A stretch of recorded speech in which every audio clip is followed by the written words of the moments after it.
മാർഗദർശക മണ്ഡലത്തിന്റെ ആഭിമുഖ്യത്തിൽ നടക്കുന്ന ധർമ്മ സന്ദേശ യാത്രയ്ക്ക് കൊല്ലത്ത് വൻ സ്വീകരണം. നിരവധി പേർ നേതൃസംഗമത്തിലും പൊതുസംഗമത്തിലും പങ്കെടുത്തു. സനാതന ധർമ്മ സമ്മേളനത്തിൽ ചിദാനന്ദപുരി സ്വാമികൾ ധർമ്മ സന്ദേശം നൽകി. ഹൈന്ദവ സംഘടനാ നേതാക്കളും പൗരപ്രമുഖരും ചേർന്ന് രാവിലെ സന്യാസി ശ്രേഷ്ഠരെ കൊല്ലത്തേക്ക് സ്വീകരിച്ചു.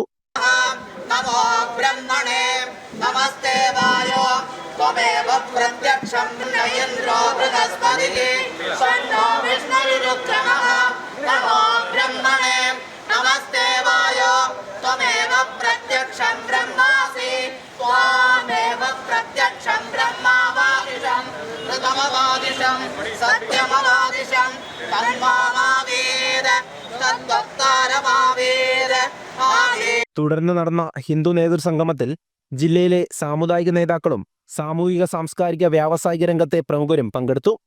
സ്വാമി പ്രജ്ഞാനാനന്ദ തീർത്ഥപാദ ഭദ്രദീപം കൊളുത്തി. സ്വാമി ആധ്യാത്മാനന്ദ സരസ്വതി അധ്യക്ഷനായ ചടങ്ങിൽ ചിദാനന്ദപുരി സ്വാമികൾ ധർമ്മ സന്ദേശം നൽകി. ഹീനതയും അന്ധതയും വ്യാപിച്ച സമൂഹത്തിൽ പ്രകാശമായി ജ്വലിച്ചു നിന്നവരായിരുന്നു സന്യാസി ശ്രേഷ്ഠരെന്ന് അദ്ദേഹം ഓർമ്മിപ്പിച്ചു. എത്ര കടകൾ, എത്ര സ്ഥാപനങ്ങൾ ഇന്ന് ഹിന്ദുവിൻ്റെതായിട്ടുണ്ട്. ഇന്നലെകളിൽ എത്ര ഉണ്ടായിരുന്നു. ഇതെന്തിനു പറയുന്നു എന്ന് ചോദിച്ചാൽ, ഏത് കുടുംബമാണോ ഏത് സമാജമാണോ സാമ്പത്തികമായി താഴേക്ക് പോകുന്നത്, അവർ ചവിട്ടി മതിക്കപ്പെടും മറ്റുള്ളവരാണ്. ഒരു സംശയമില്ല. സാമ്പത്തികമായി താഴോട്ട് പോയി കഴിഞ്ഞാൽ വിധേയരാകേണ്ടി വരും, ആശ്രിതരാകേണ്ടി വരും. വിധേയന് ആശ്രിതന് വ്യക്തിത്വമില്ല. അതുകൊണ്ടൊരു സമാജം മുന്നോട്ട് പോകണമെങ്കിൽ ഏറ്റവും ആദ്യം വേണ്ടത് സാമ്പത്തിക ഭദ്രതയാണ്. അതുകൊണ്ട് എവിടെയൊക്കെ യോജിക്കാൻ പറ്റുമോ അവിടെയൊക്കെ യോജിക്കുക.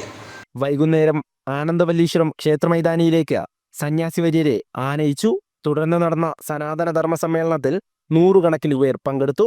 ഹൈന്ദവ സമൂഹം ശക്തിപ്പെടേണ്ട ആവശ്യകതയെക്കുറിച്ച് ചിദാനന്ദപുരി സ്വാമികൾ ധർമ്മ സന്ദേശത്തിലൂടെ വ്യക്തമാക്കി. ഇന്നെല്ലാ മേഖലകളിലും നമ്മൾ കുതിച്ചുകൊണ്ടിരിക്കുകയാണ്. ലോകത്തിൻ്റെ സാമ്പത്തിക ശക്തിയിൽ 4-ാം ശക്തിയായി, സൈനിക ശക്തിയിൽ പലതിലും 3-ആയി, പലതിലും 4-ആയി ഇരിക്കുകയാണ്. പലതിലും 3-ആയി.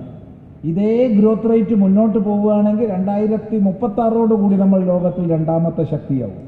ഒരു സംശയമില്ല, ഒരു സംശയം പറയുന്നതിനില്ല.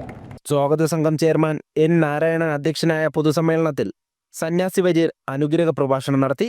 ഒക്ടോബർ 7-ന് കാസർഗോഡ് നിന്ന് ആരംഭിച്ച ധർമ്മസന്ദേശ യാത്ര 21-ന് അനന്തപുരിയിൽ സമാപിക്കും. ജനം, കൊല്ലം.